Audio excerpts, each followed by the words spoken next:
Hello, darlings. I've got 2 cameras going in case this one dies. So today I'm calling the employer contact center for Canada Revenue Agency so that we can ask them some questions and listen to the lovely recordings they have there for people who are calling in with questions about ROEs. So it's 1-800-367-5693. I don't know if you can see that. Oh, yes, you can. Come on. This one probably not. We're not going to touch that one. Anyways, we're going to call Canada Revenue.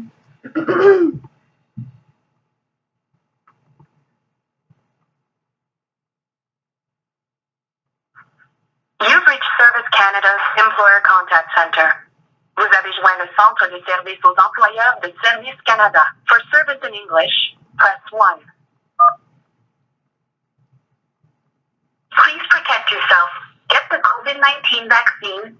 For comprehensive information about the current COVID-19 situation, financial resources, and vaccines, visit canada.ca/coronavirus. Medical advice. The information you provide on this call will be used to identify your business. Please enter your 9-digit CRA business number. If you don't have a 9-digit CRA business number. I put in 99999 because I don't want to identify, obviously, any of my clients or my friends. You entered 999999999. If this is correct, press 1. If not, please try again. The information you provide on this call will be used to identify your business. Please. We're sorry. We did not receive a 9-digit CRA business number. Your business number is the first 9 digits of your PIN. We're sorry. We did not receive a 9-digit CRA business number. To connect you with the right information, choose from the following 3 options. If you are an employer or an employer representative, press 1. Or please choose from the following 5 options. For records of employment, also known as ROEs, press 1. If your employees are affected by COVID-19 and they are no longer working, you must issue a record of employment. Block 16 should indicate the reason for the employee's leave or separation from employment, or the reason why the ROE is being issued. Do not add comments unless absolutely necessary. When the employee is no longer working because the business has decreased operations or closed due to COVID-19, use code A, shortage of work. When the employee is sick or quarantined, use code D, illness or injury. When you suspend or terminate an employee for not complying with your mandatory COVID-19 vaccination policy, use code M, dismissal or suspension. When the employee does not report to work because they refuse to comply with your mandatory COVID-19 vaccination policy or because of other COVID-19 related reasons, use code E, quit, or code N, leave of absence. Still filling out paper ROEs? ROE Web is a fast online application that lets you create, submit, amend, and retrieve So basically, to register, select ROE if you show up as quit, they don't give you employment insurance, right? For ROE Web, press 1. To order paper ROEs, press 2. For how to complete an ROE or any other ROE information, press 3. To repeat the for CRA employment insurance premium remittances, press 1. For information on whether employment, hours, or earnings are insurable, press 2. For information on when you must issue ROEs, press 3. For information on amending a previously issued ROE, press 4. For all other ROE inquiries, press 5. To repeat, I have another inquiry. your call is being transferred to an agent. Please note that your call may be recorded for quality purposes. Service Canada, Shopper speaking. How may I help you today? Hi there, how are you? Good. Yourself? Good, thank you. I just have kind of a weird question. So we've had to let some people go, and I'm filling out the ROEs here. And so I just want to be clear, like I was listening to the recording there, and it sounds like if they're leaving because of the COVID vaccination policy, that I have to mark them as quit. Well, not necessarily. It's a little bit potentially more complicated. I've got a really good document that I can read from. That after I read this to you, it will help determine what's the appropriate code to use. Okay? Mm-hmm. So just bear with me for a while as I call that up. Do you mind if I just put you on hold for not even 2 minutes while I get that called up? Not a problem. Thank you. Okay. So I'll be right back.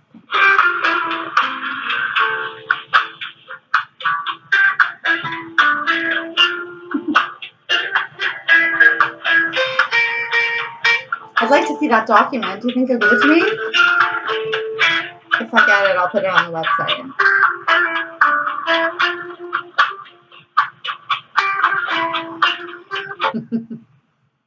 Hi there. Thanks for holding. No problem. I love your music. It's not that you actually, I like it now. It's a bit of a loop, of course, but there used to be another piano piece that's like the most depressing thing you wanted to find somewhere to hang yourself. No one will lie. After you heard this, like you said it, and I kept saying, you couldn't change that music. Oh, man.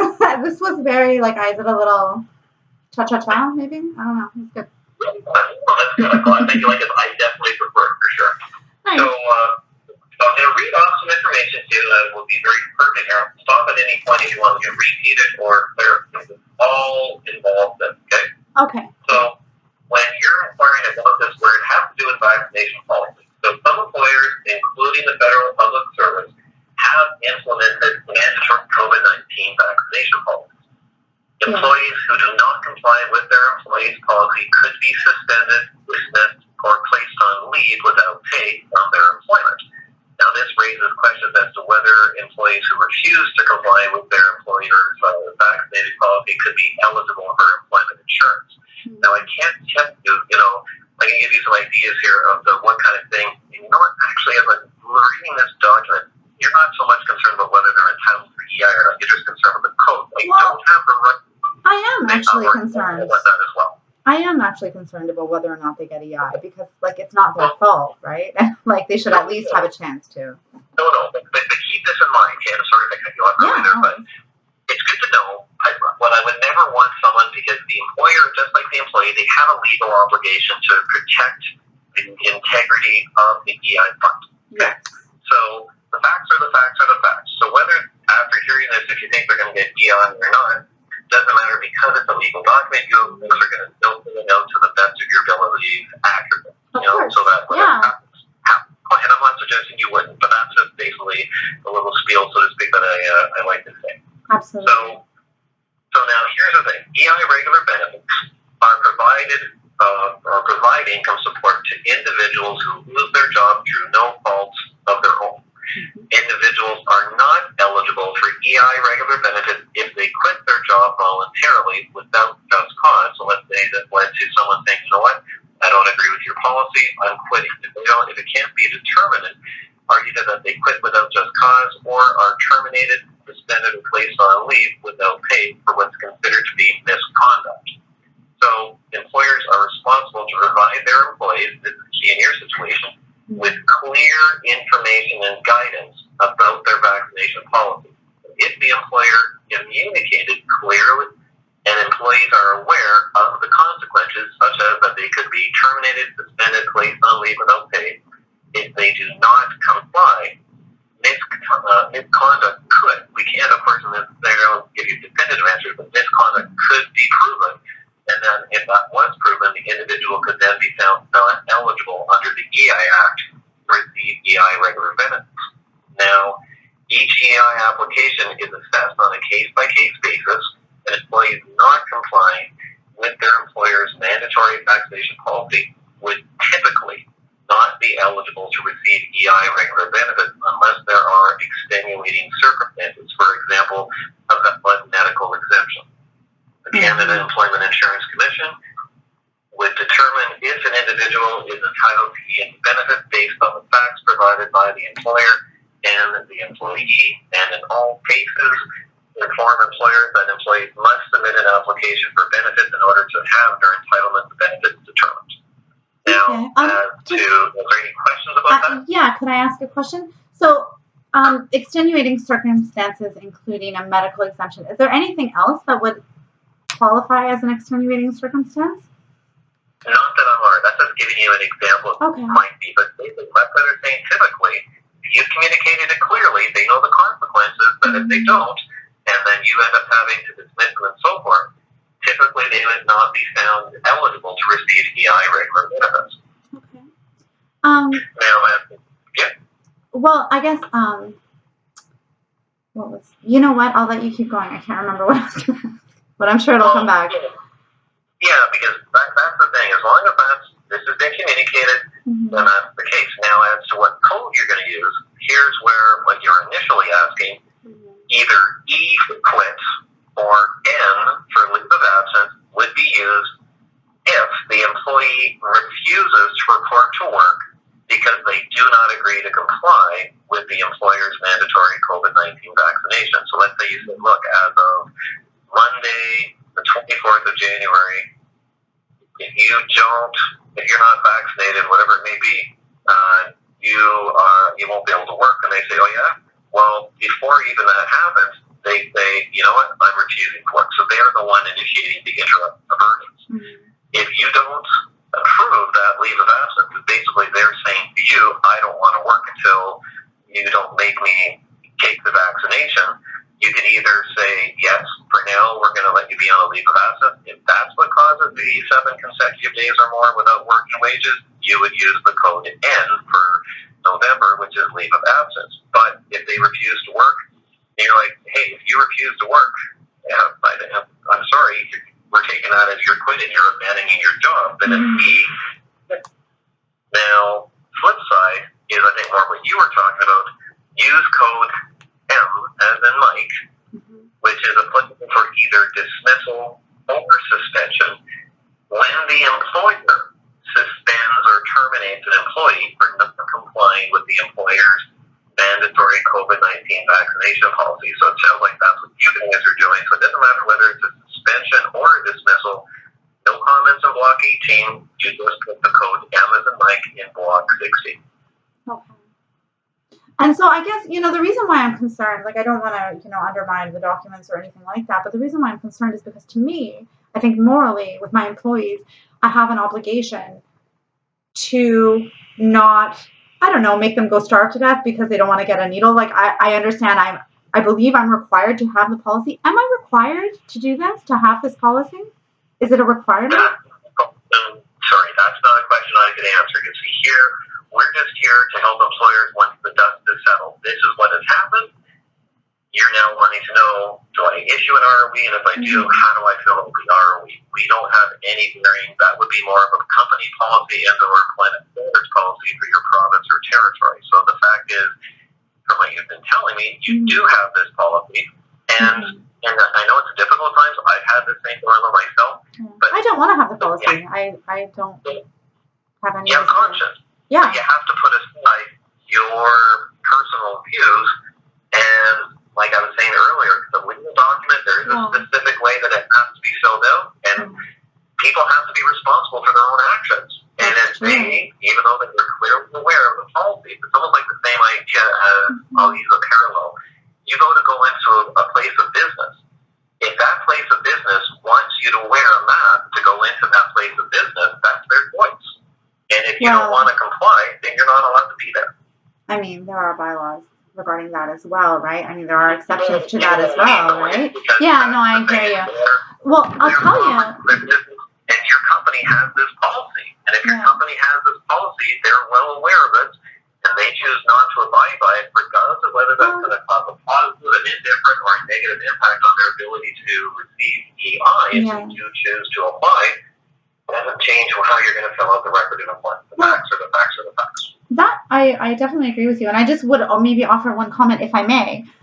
Was just that with the mask bylaw, like I've noticed a lot of problems with that actually trying to enforce that, because the fact is, like, I don't think anyone's reading the bylaw. The bylaw requires that you create, and at least here in Toronto and in Ontario, the bylaws require that we create a policy in accordance with the bylaw, which means that we have to honor the exemptions. And now there are people saying that they're a private company and, these kinds of things. And I think, well, that doesn't really make sense, because it's open to the public, and we're trying to enforce this thing, and then we're not abiding by the exemptions that are included in it. It's very confusing. Anyways, I know that's a whole other topic, but do you know? I made the mistake of even going there, but I apologize. I should have that's okay. Had nothing to do with what I'm talking I know, about. no, absolutely, I know. Just scratch that minute. That was just me between you and I. I have to tell you, this is why I called, because I'm like, it doesn't make any sense to me. Honestly, most of this seems really nonsensical. So I'm just trying to figure out what's going on and where, like, I'm best to place myself, because honestly, like, regardless of the government, in the eyes of God, like, I don't want to leave people to starve. I understand it's a legal document, and I most certainly wouldn't lie on a legal document, but that's why I wanted to call and figure out what exactly my options are. So I appreciate your help very much.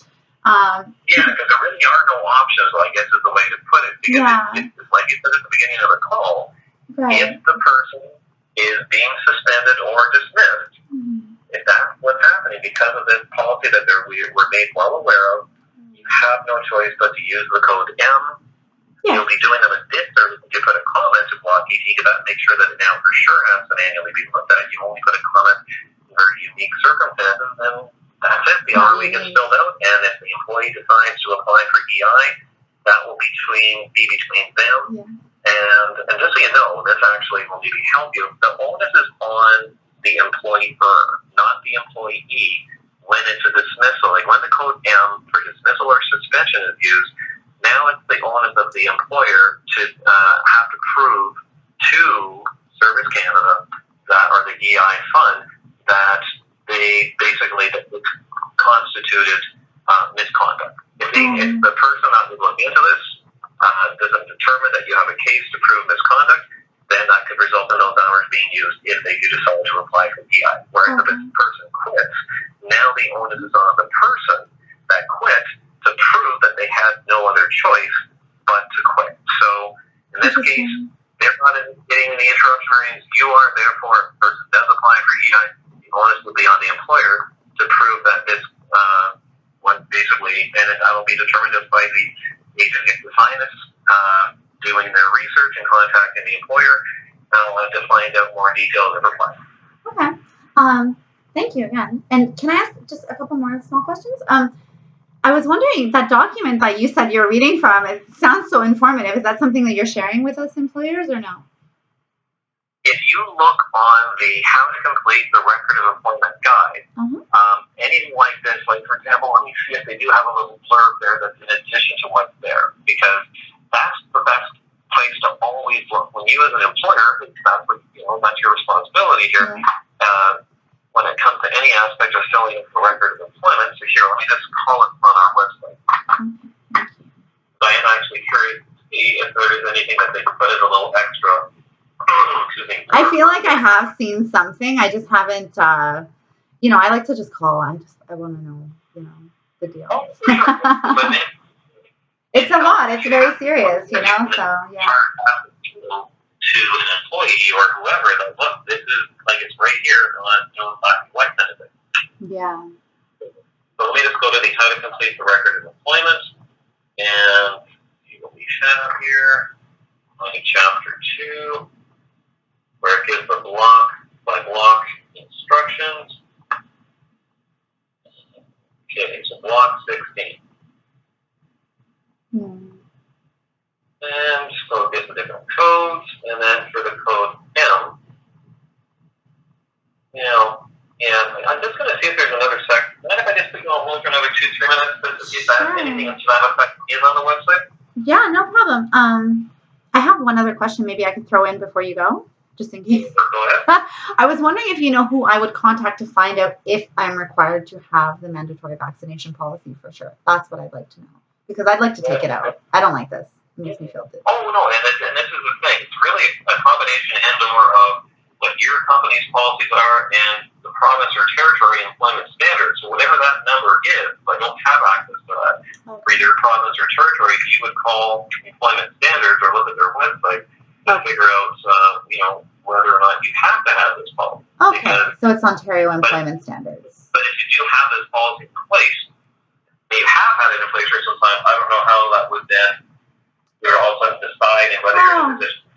It's all very new. It's all me. So, I guess that's what I meant about options. I certainly would never purge the form, but if it's not required, I would like to take it out because I don't think it's fair to leave these poor people. You know what I mean? I understand it's, it is what it is, but I don't know. It doesn't seem to be doing.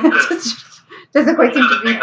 Go ahead. The conversation started with you do have you stating that you do have this policy in place. Whether you Absolutely. have to have this policy in place, that I would not be able to comment on. So if you don't mind holding for 2 extra minutes, I'll be right back. Thank you so much. Appreciate it.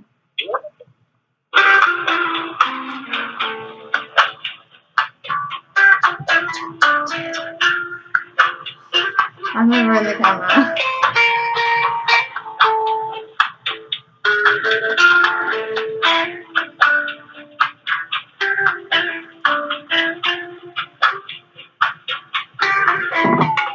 Oh, don't do it to me.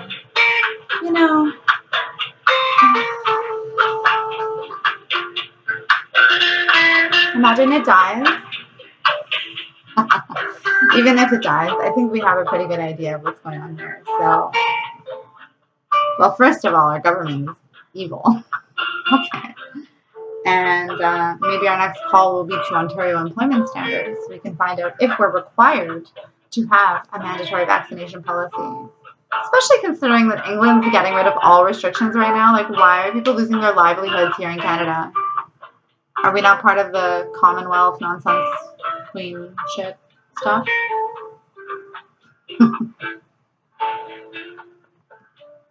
I don't want to just hang up on the guy. He was so helpful.